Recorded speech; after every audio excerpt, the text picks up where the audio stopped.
Listo. ¿Pueden ver? Vamos a empezar. Buenas tardes a todos y todas. Antes de empezar con esta conversación, hoy, gracias por la presencia de todos.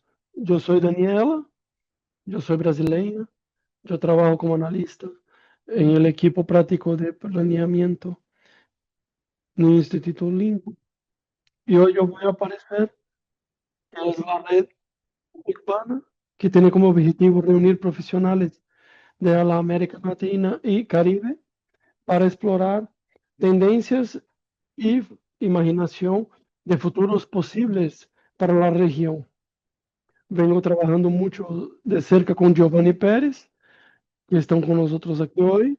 Giovanni es colombiano, abogado, con estudios en economía urbana y políticas de suelo, y además de eso es designer y está con el proceso de renovación y perspectiva, y es constructor. Ella es brasileña, arquitecta, su especialidad para desenvolvimiento y América del Sur y colaboradora de Lincoln en diversos proyectos. Gracias por estar aquí hoy. Antes de empezar, me gustaría presentar rápidamente nuestra agenda de hoy. Después de esta parte inicial de bienvenidas, Giovanni va a entrar para hablar un poco sobre tendencias y planeamientos de los escenarios, explicando por qué esa mirada profunda es tan importante, específicamente para la América Latina y Caribe. Después María va a compartir algunas experiencias en el campo, que ella participó en Chile y en Brasil, y esos ejemplos nos van a ayudar a ver cómo estos métodos ganan vida en la práctica. Y en la secuencia yo hablo de la propuesta ya, cómo va a ser, quién estamos buscando para que participen de eso con nosotros y cuáles serán los próximos pasos. Al fin, nosotros vamos a tener un tiempo para una sección de preguntas y respuestas para que todos puedan quitar sus dudas y hablar un poco más sobre el proyecto. Pero adelanto que mi correo va a aparecer en el chat para todos y cualquier duda que ustedes tengan, si no dé tiempo al final, por favor me envíe un correo electrónico y yo lo contesto lo más rápido posible. Entonces, rápidamente sobre Lincoln, no sé Entonces, si todos conocen, el rápidamente sobre Instituto el link, Lincoln fue fundado en alguien 1946 puede en una encontrar un organización link para global poder hacer sin ahí fines los de cambios lucro, con una misión de mejorar la calidad de vida para la por medio organización de global recursos más justos y sostenibles de la tierra. y Y la también institución vamos a Lincoln ya utilizar trabaja con social, para económico, poder tener ambiental y ordenación del suelo, nuevos cambios con cambios climáticos y ver todos los climáticos y cambios que hay. proyectos urbanos. Y dentro de esta estructura nosotros tenemos una área a pesquisas que pasan por todos esos sectores de tierra y agua, tierra y comunidades, donde Comunidad. está el consorcio para planeamiento de diferentes escenarios. Y en ese espacio que nosotros trabajamos con los procesos colaborativos para poder apoyar las ciudades y comunidades para tener una resolución mejor. Entonces, resumidamente, el consorcio actúa en 6 frentes principales. Nosotros creamos redes, nosotros promovemos cambios, nosotros también hacemos una conferencia para ver de dónde va a ser, cómo va a ser el otro año, cómo vamos a participar. Nosotros producimos pesquisa, workshops y todo eso para apoyar, para ayudar a los profesionales a trabajar mejor con esas seguridades. Aquí da para prever, ya actúa en la América Latina y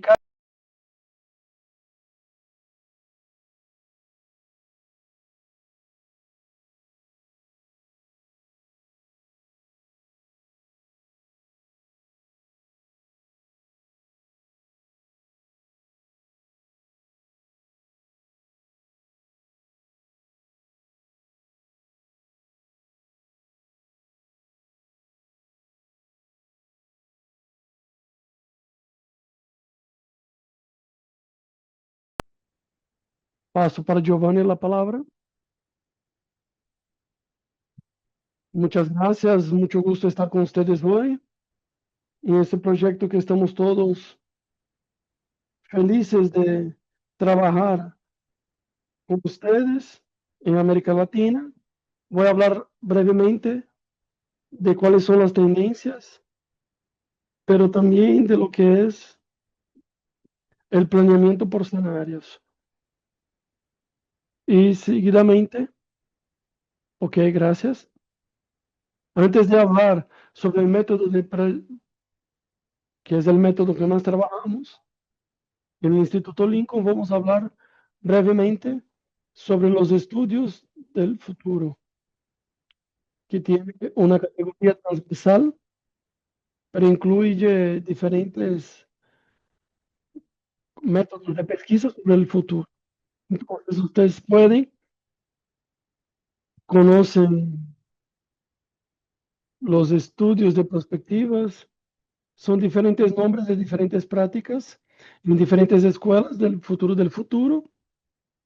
Es una comunidad global de pesquisadores profesionales que trabajan con métodos diferentes para poder pesquisar el futuro, diferentes perspectivas, diferentes herramientas. Entonces, lo que ustedes pueden ver aquí en la pantalla es uno de los métodos más conocidos para explicar algunas cosas, que el embudo del futuro, que representa dos formas distintas de aproximarse del futuro realmente.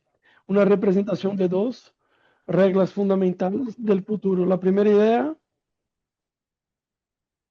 es que no existe solo un futuro. Nosotros no tenemos solamente un futuro. Nosotros tenemos una idea que es distinta de la transversal, tradicional, que es una forma más lineal, una especie de línea recta. Hay una diferencia muy importante que en el futuro todos consideramos que estamos trabajando con múltiples futuros, más de uno. Entonces es una idea trascendental. Y la segunda idea es el evento de los futuros que ellos cambian dependiendo de las decisiones que las personas o el grupo de personas pueden hacer o decidir, pero también de eventos que pueden tener diferentes niveles de previsibilidad y diferentes niveles de impacto. Entonces, en la categoría dice de los cisnes negros,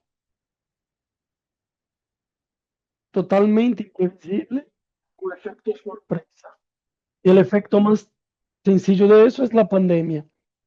Un evento que pudo hacer mucho impacto a nivel global y que pudo cambiar muchas situaciones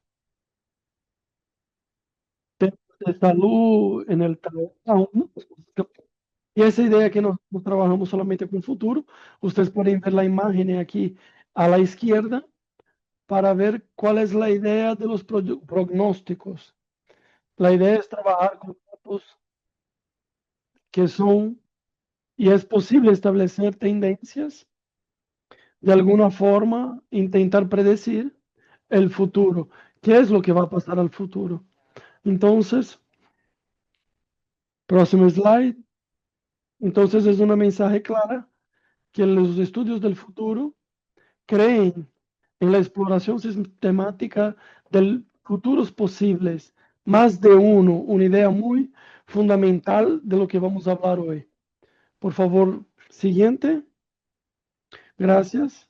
Entonces, una vez que hablamos de eso, de algo que es muy grande del estudio del futuro, ya podemos hablar de planeamientos de escenarios, que es básicamente un proceso estructurado que es útil para tener la toma de decisiones, ayuda a los planeadores a tomar las decisiones para lidiar con más seguridad el futuro.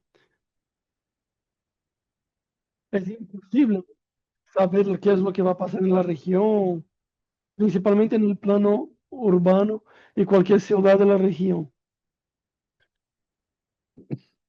Proyectos que estamos hablando es algo que es útil para poder lidiar con las incertezas del futuro a corto, medio y mediano plazo.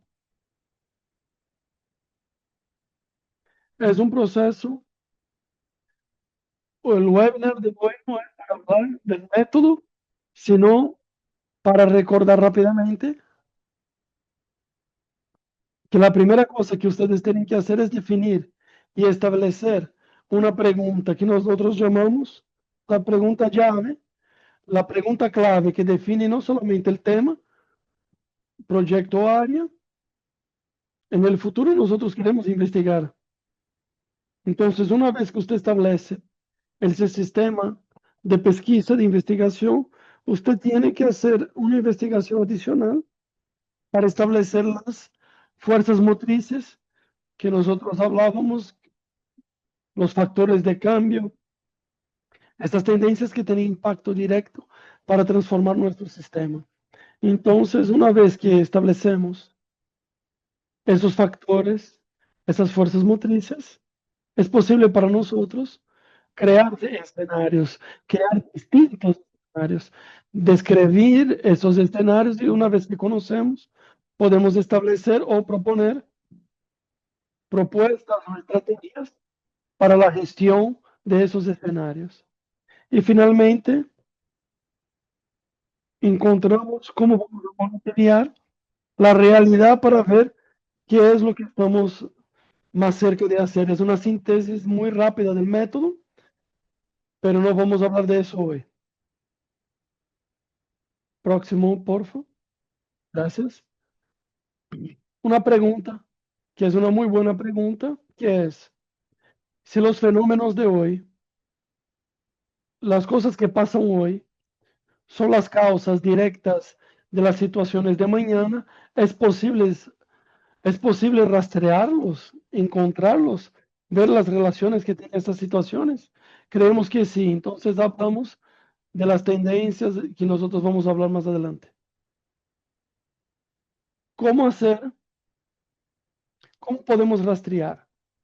Vamos a hablar rápidamente de cuatro formas.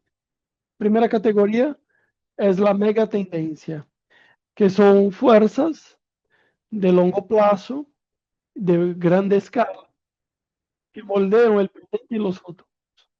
Es una fuerza que tiene un impacto global, impacta en sociedades, economías, sociedades.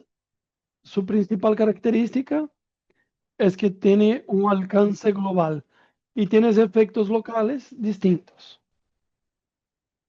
Solamente muy rápido, un ejemplo de eso, los cambios climáticos, una mega tendencia global. Todos nosotros podemos ver las consecuencias de los cambios climáticos a nivel global. Después tenemos las tendencias que es las cadenas de cambio que tienen la misma dirección, tienen una trayectoria reconocible, son distintas de revertir y muestran eh, aumentos continuos de cambios. Expresan procesos continuos de transformación. Por un ejemplo, que puede ser, por ejemplo, el cambio climático que tiene diferentes partes del mundo actúa de una forma o de otra. Y de ahí podemos hablar de las tendencias distintas de los cambios climáticos de diferentes regiones. Próximo. Antes de hablar de fuerzas motrices, la próxima, por favor, Dani. Queremos hablar primero de los señales. Pueden tener señales y son pequeños fragmentos de formación que usted puede ver, escuchar todos los días. Un poquito de abstractos. Pueden evolucionar de distintas direcciones, distintos impactos. Los periódicos,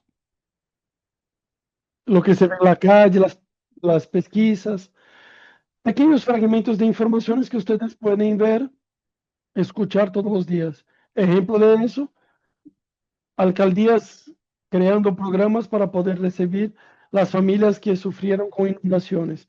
Ahora volviendo, tenemos mega tendencias, tendencias y señales.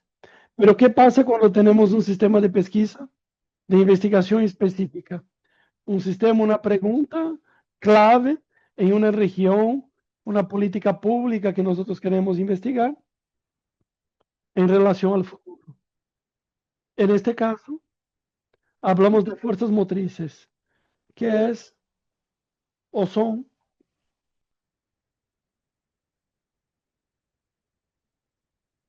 las fuerzas, las tendencias que tienen poder de cambiar de una forma muy fuerte nuestro sistema de tendencia. Específicamente que tiene un impacto directo en nuestro sistema de intereses. Entonces hablamos de fuerzas motrices simplemente cuando hablamos de algo.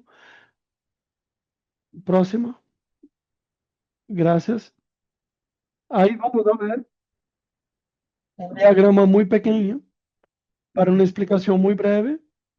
Entonces nosotros tenemos señales, que son fragmentos de información que vemos todos los días. Pero ¿qué pasa cuando tenemos esos fragmentos? Empiezan a decir la misma cosa. Podemos poner algunos de esos fragmentos juntos, hablando lo mismo. Entonces, esos ya son señales que se transforman en tendencias.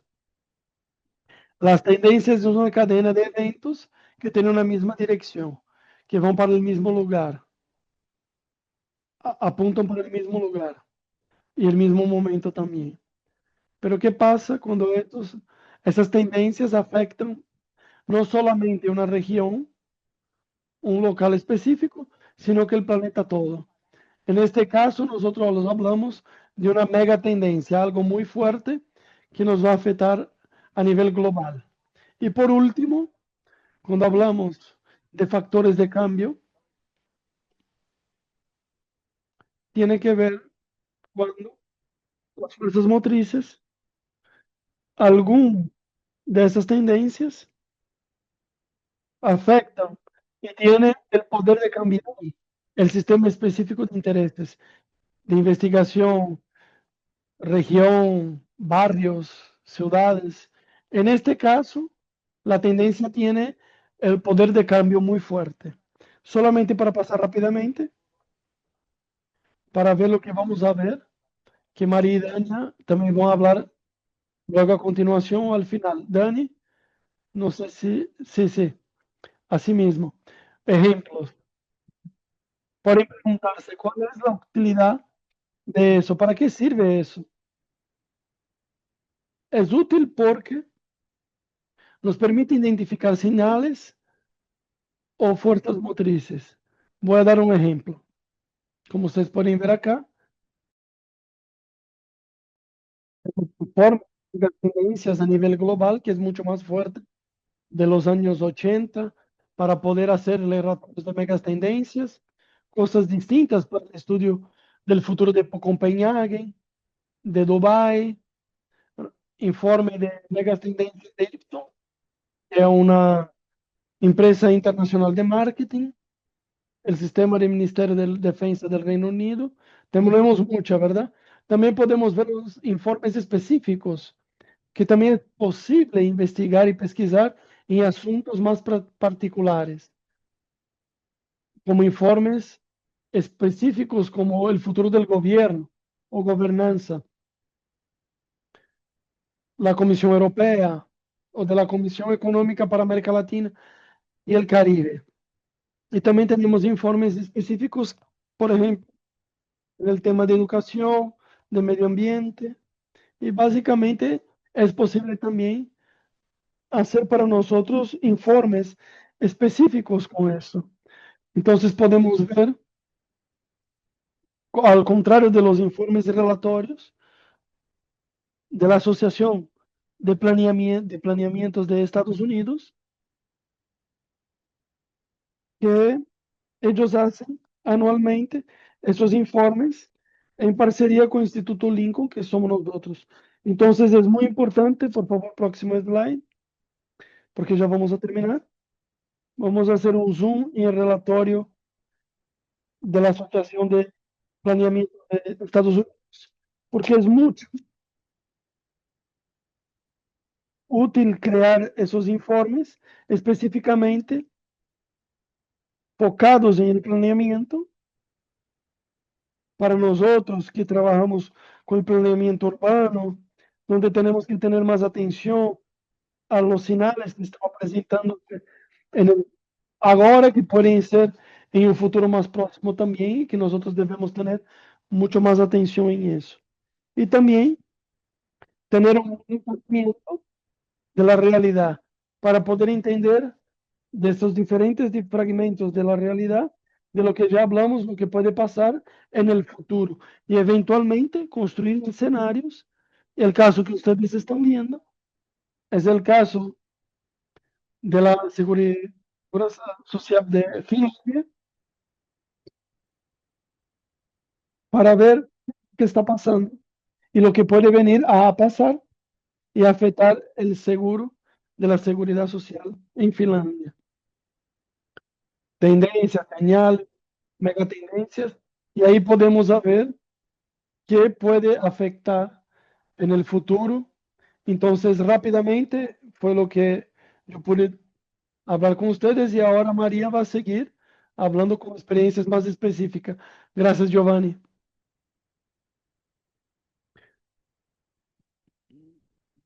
Gracias, Giovanni. Daniela, buenas tardes a todos que nos están acompañando aquí.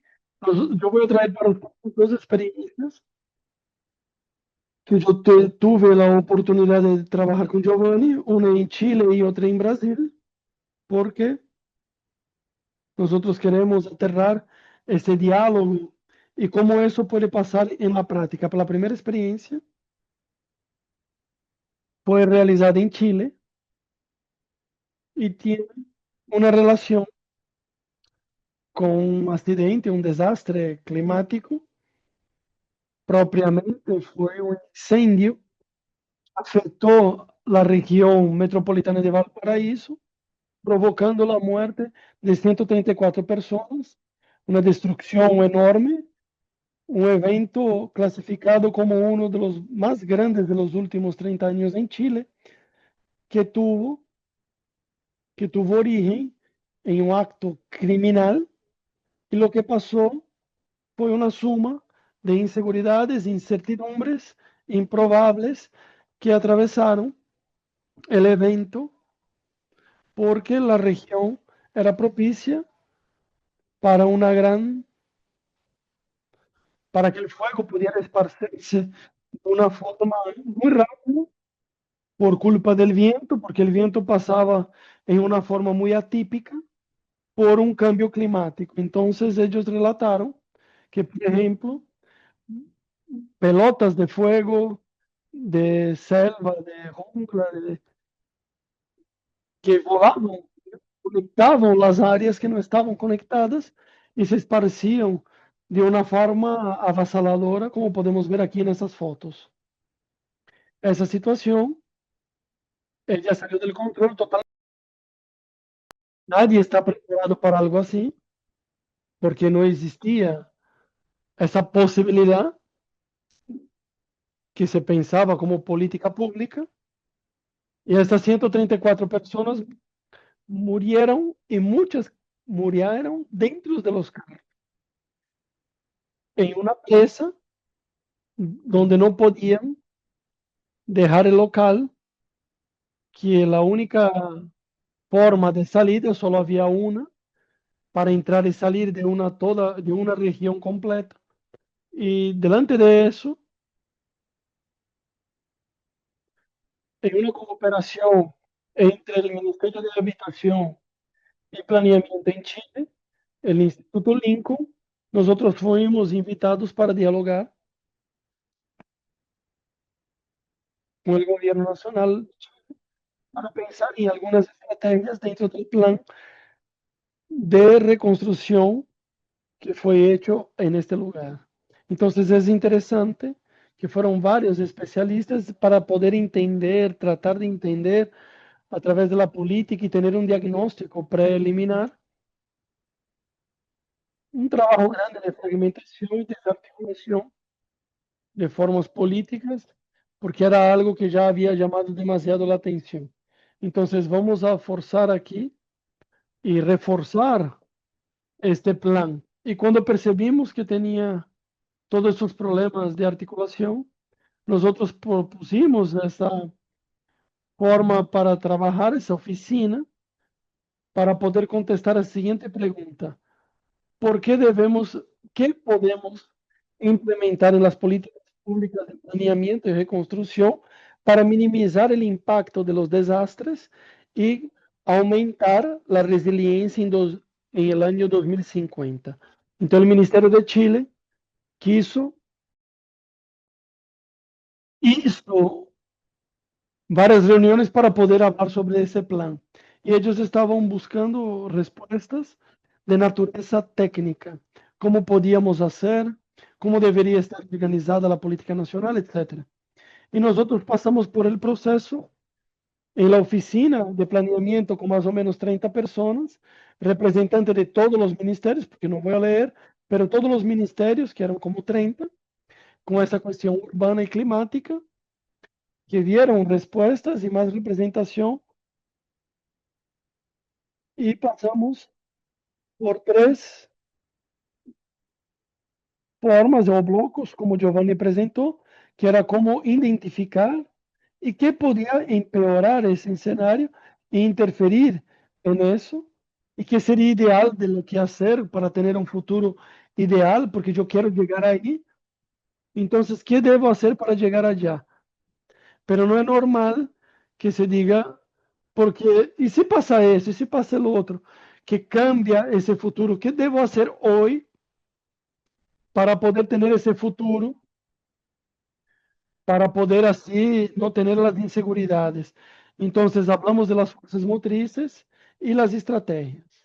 Y es muy interesante observar que en la definición de las estrategias, nosotros no vamos a hablar aquí la metodología, que no es la forma, pero empezaron a presentarse aquello que fue llamado de estrategia estructurante o más fuerte, además de todas las cuestiones técnicas que ellos hablaban, la gran mayoría de las personas de los grupos, ellos optaban por destacar la confianza interpersonal, interpersonal e interinstitucional y el capital social, y también los problemas de la centralización y la necesidad de descentralizar y hacer una coordinación institucional relacionada con el planeamiento urbano y territorial.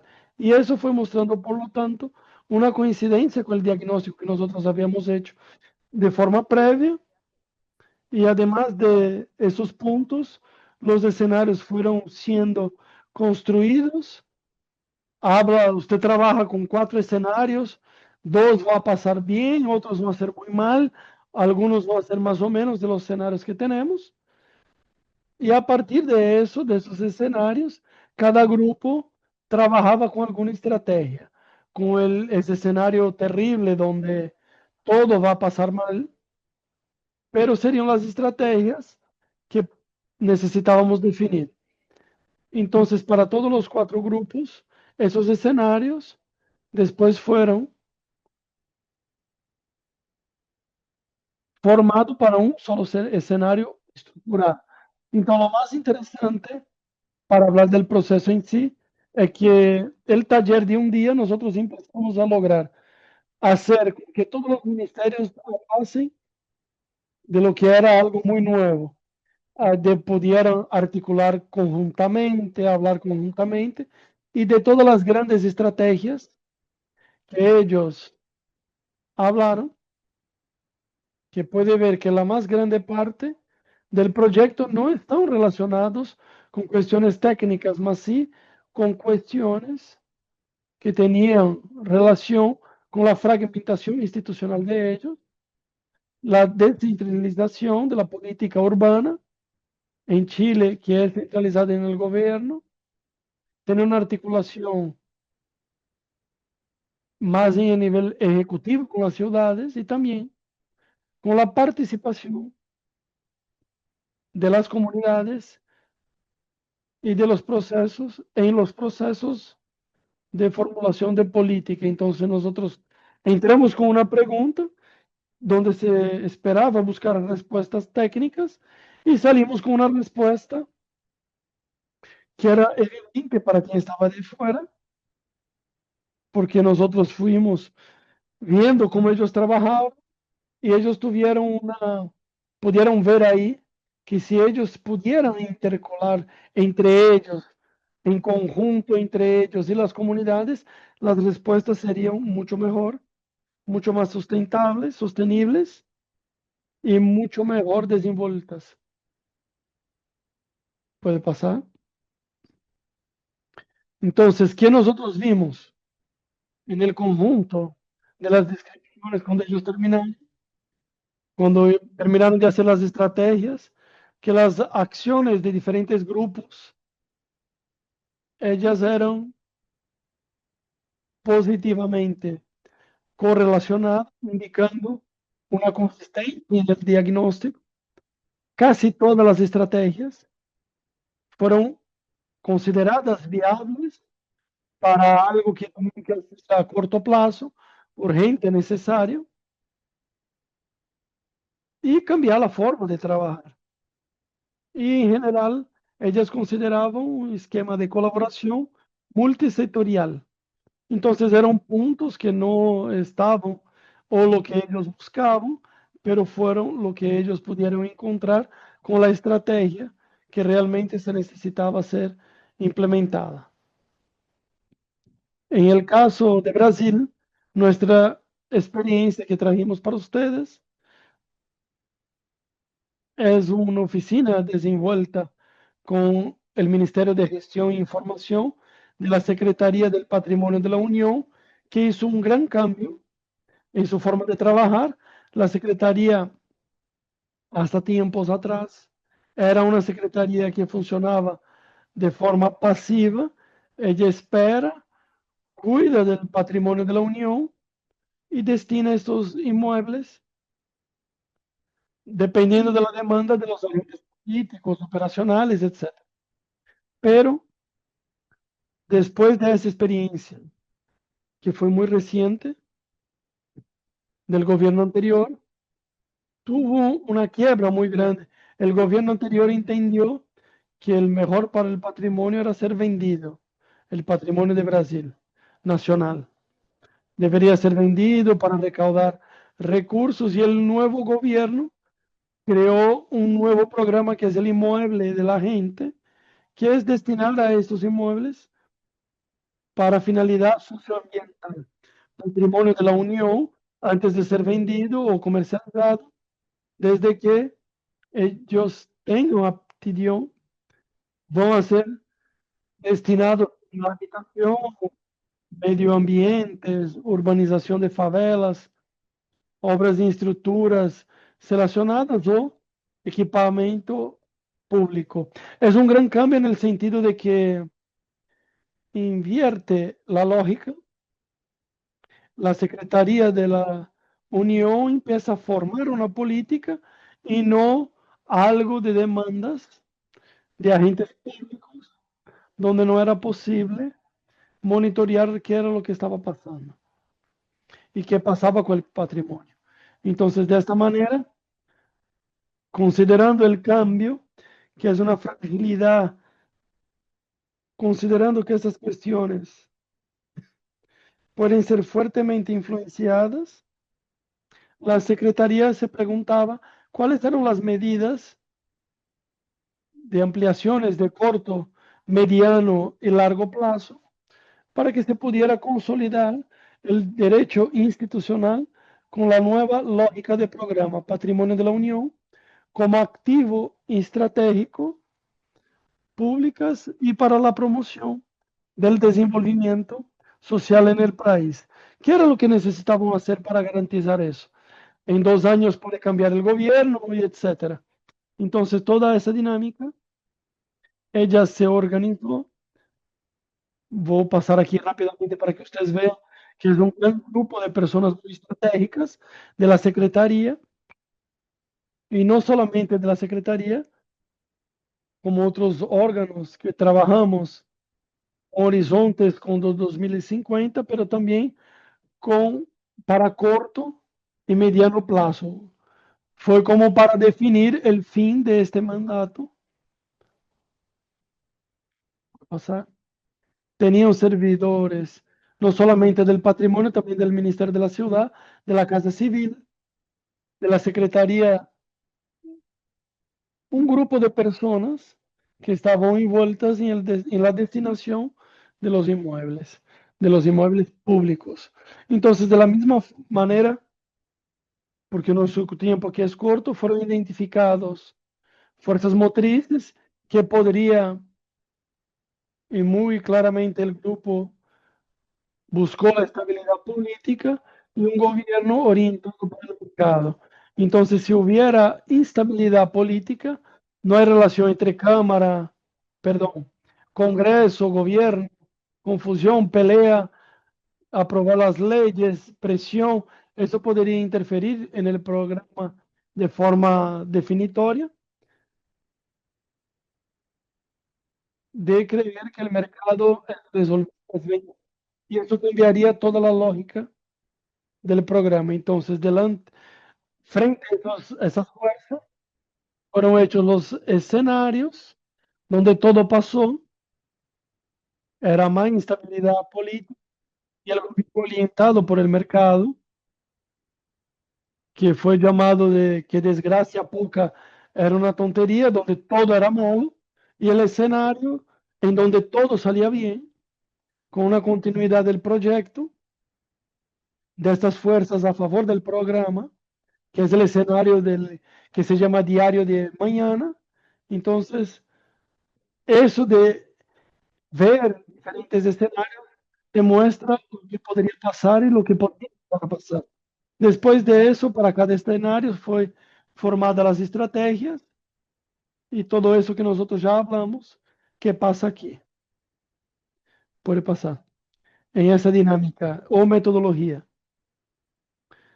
Y que es muy interesante, en el final, en definir las estrategias de cada escenario, hay una gran coincidencia de estrategias que no importa cuál es el escenario, si es el peor o mejor, algunas estrategias eran iguales y era lo que nosotros llamamos de estrategia robusta, fuerte, porque necesita ser implementada, no importa el escenario, porque se necesitaba implementar.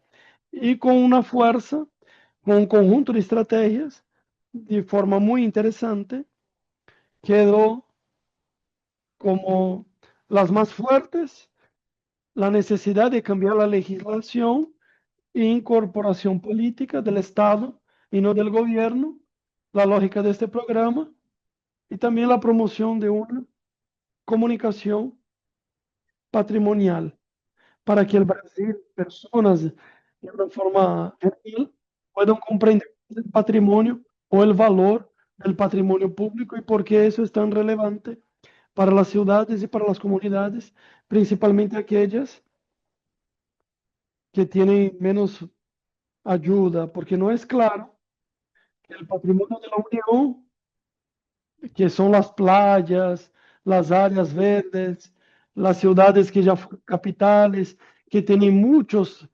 predios, que tienen un conjunto de habitaciones, de casas, inmuebles que pueden servir a diferentes áreas, como las favelas, que pueden servir para regularización y la mejoría de vida en las ciudades brasileñas. Entonces, bueno, lo que salió de allí por las estrategias, por las decisiones, incluso por los análisis de las medidas de medio a largo plazo, es que fueron definidas como medidas de corto plazo. Es decir, es como si fuera un plan de choque, de impacto rápido, algo de bajo costo, sustentado por capital humano calificado, por articulación política eficaz. Entonces, eso ayuda a aclarar cuál era la estrategia importante allí.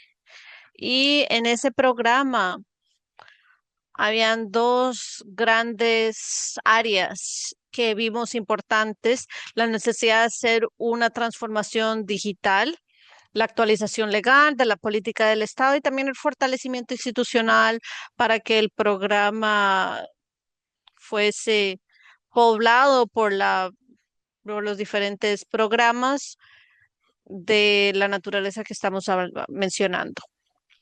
Y para terminar, quería, frente a esas experiencias, mostrar bueno, o traer esta reflexión para ustedes como ese instrumento es interesante, especialmente porque es un ejercicio que genera condiciones favorables para los diferentes participantes que a veces trabajan juntos y muchas veces nunca conversan. Digamos, diferentes secretarías, diferentes ministerios, que no hay una comunicación entre ellos. Y hay veces eso es posible hasta en un día. Claro, depende de la complejidad del problema, profundidad del problema y demás. Pero hay un valor agregado, hay más procedimientos, pero también hay esa flexibilidad que puede ser usada para desafiar de sistemas complejos de gobierno, planeamiento urbano, en respuestas en corto plazo, que hay preguntas que son muy distintas aquí, que nosotros trabajamos temas diferentes, donde vemos resultados diferentes y todo esto es pertinente.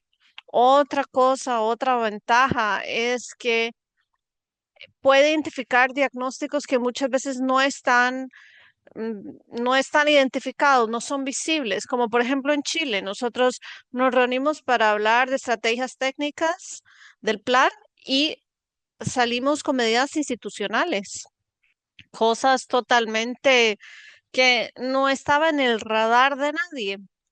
Y también para terminar, es una oportunidad, una reflexión que puedes enseñarle a las personas una mentalidad, una abordar esto de una manera no lineal.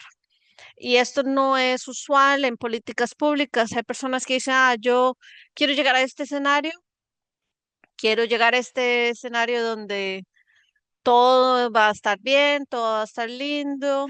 Nadie va a planear un escenario trágico. Pero claro, nadie nunca piensa en esas tragedias como la pandemia, como la diferencia cambio climático, bueno, hay más tragedias, otras cositas que nos son tragedias a nivel, a veces globales, a veces nacionales, a veces regional, a veces local. Pero es muy lindo porque detrás de esa perspectiva de accionar hoy, actuar hoy, explorar las posibilidades para tomar actitudes para hoy, en la planificación para hoy. Creo que es eso. Creo que terminé muy bien, o no sé si me pasé el tiempo. No, está muy bien. Muchas gracias, María.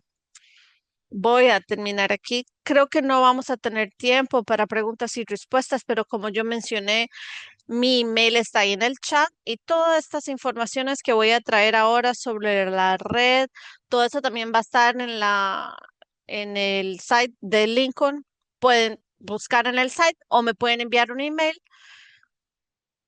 Yo espero que después de estos estudios esté más claro cómo los estudios y las tendencias se conectan con nosotros en Lincoln y en el consorcio y por qué también es tan importante estos grupos de trabajos que va a ser dedicado a instruir estrategias en América del Caribe, de una manera simple para poder construir una base sólida y poder construir algo mejor y más ambicioso en el futuro. Lo que voy a presentar ahora entonces es la propuesta del primer año de funcionamiento de esta red. ¿Qué es esa red de futuros urbanos? Bueno, es una red de colaboración de profesionales, investigadores de América Latina y Caribe para poder explorar diferentes tendencias emergentes, anticipar interrupciones y co-crear narrativas para ese futuro, para ese futuro. Queremos promover un intercambio regional y una integración de perspectivas locales. Queremos desenvolver actividades colaborativas a lo largo del futuro. ¿Quién puede participar? Esta red no va a ser para personas en América Latina y el Caribe y que trabajan con temas relacionados al territorio, ciudades, medio ambiente. Nosotros lo que estamos pensando es en esos planificadores urbanos, gestores públicos, formuladores de políticas, investigadores, además de líderes comunitarios y de la sociedad civil. Puede participar alguien que ya tenga experiencia con pensamiento del futuro, pero también quien tiene interés en esto de futuros urbanos, planificación social. Los criterios para seleccionar son muy sencillos. Creo que Leila ya envió en el chat los enlaces para poder aplicar y es muy simple. Básicamente es como preguntas de que cuál es su relación con este área de trabajo y su interés y con esos, primero vamos a ver los criterios de la relevancia y la motivación de la persona para trabajar con futuros de América Latina. También estamos buscando diversidad regional y sectorial. Es decir, también vamos a tomar en cuenta el países, áreas, perfiles para poder tener una variedad de personas en la diferencia de potencial de contribución justamente es trayendo perspectivas locales, am, a poder abordar las cosas de una manera innovadora y el primer año apenas vamos a tener 4 encuentros, entonces necesitamos un compromiso, que la persona se comprometa a participar de las actividades desde el abril del 2026 hasta el abril 2027. am, Vamos a tener diferentes workshops, talleres del futuro. Y ojalá que la persona también se pueda comunicar en español, portugués o inglés. Los tres idiomas son bienvenidos para participar en esta red. Aquí está nuestro cronograma. Las inscripciones van a comenzar hoy para ser una parte de esa red. Esos enlaces que deben estar en el chat va a quedar abierto hasta el 15 de febrero del 2026. Los seleccionados serán divulgados, serán mencionados en marzo del 2026. Después vamos a tener una sesión de abertura, ese kickoff en abril 2026 y después ese primer encuentro va a ser como un encuentro donde podamos decidir en conjunto cómo vamos a sobrellevar ese proyecto. Esto todavía está en proceso y muchos detalles van a ser definidos con todos los participantes y que todas las ideas sean co-creadas. Entonces, esa sería la primera. Ahí vemos la necesidad de esa primera sesión en abril de 2026. Después nos vamos a reunir en agosto, después en diciembre y después en abril 2027. En el final de este primer año tenemos unos resultados que esperamos que vamos a hacer juntos. Bueno, lo primero es que esperamos tener una red regional de futuros que estén funcionando, conectado, activo. Segundo, queremos producir 3 historias de futuros publicadas y accesibles al público, traduciendo nuestras discusiones en estos 3 encuentros en formatos más amplios. Es lindo también mencionar que esas historias del futuro van a ser desarrolladas a través de las conversaciones y estudios que tengamos. Entonces, en cada encuentro que tengamos, vamos a hacer una colección de diferentes ideas traídas por los participantes y entre una y otra sesión vamos a transformar eso en una narrativa accesible y que sea publicado, pues accesible al público. Es decir, que cada historia va a nacer del mismo proceso colaborativo que vamos a tener en la red a lo largo de este año.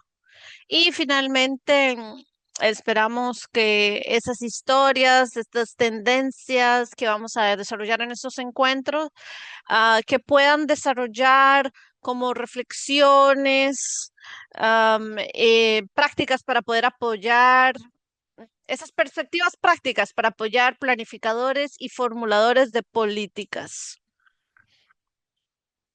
Vamos a coleccionar también las preguntas, va a colectar, juntar las preguntas y para brevemente, antes de terminar, quiero convidarlos a todos que estén presentes en ese consorcio entre el 4 y el 6 de febrero en Salt Lake City. Si a ustedes les gustaron los temas, el abordaje que se le hizo, es un espacio muy rico para conocer diferentes prácticas de diferentes ciudades. Entonces, bueno, como María lo presentó los dos casos hoy, tenemos diferentes casos que son presentados todos los años en esta conferencia. Es un lugar muy lindo para conocer un poquito más. Y listo, yo creo que es eso. No sé si tengo 3 minutos para preguntas o comentarios. ¿Alguien quiere preguntar algo?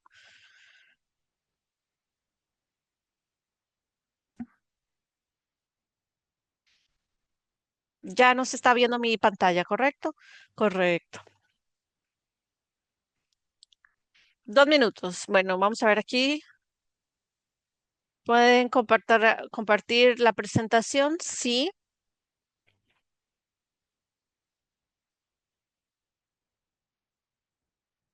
Alguien preguntó también sobre cómo participar en todo ese proceso. Madeline ya respondió. Tenemos un formulario en el chat que es trabaje con nosotros, que ustedes pueden enviar sus propuestas de trabajo. Siempre nosotros respondemos y hacemos asistencia técnica, hacemos alianzas, compañeros con diferentes cosas. Si ustedes quieren tips o alianzas, pueden enviarlo en el site, en este plataforma de Consortium for Planning.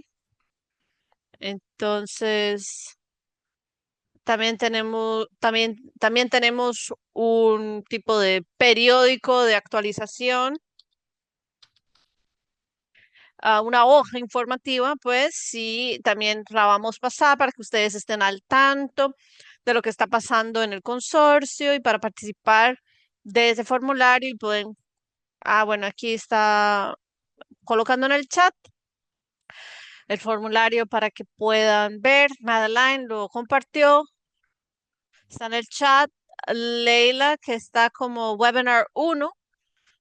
Ella lo acaba de enviar. Tenemos una página en inglés, español y portugués. Pueden inscribirse ahí y colaborar con la red. Voy a enviarlo aquí nuevamente. No lo logro copiar, pero ya está en el chat. Y también está mi email ahí en el chat. Si ustedes tienen alguna pregunta o enviar alguna opinión, lo que ustedes gusten, bien puedan, en mi email. Creo que es eso. Bueno, agradecer a Giovanni, a María y claro, a todo mi equipo y al equipo de los intérpretes. Y quedo entonces al tanto para esas asociaciones, los emails. Pedimos disculpas que no tuvimos mucha pregunta para emails, pero bueno, es eso. Muchas gracias a todos.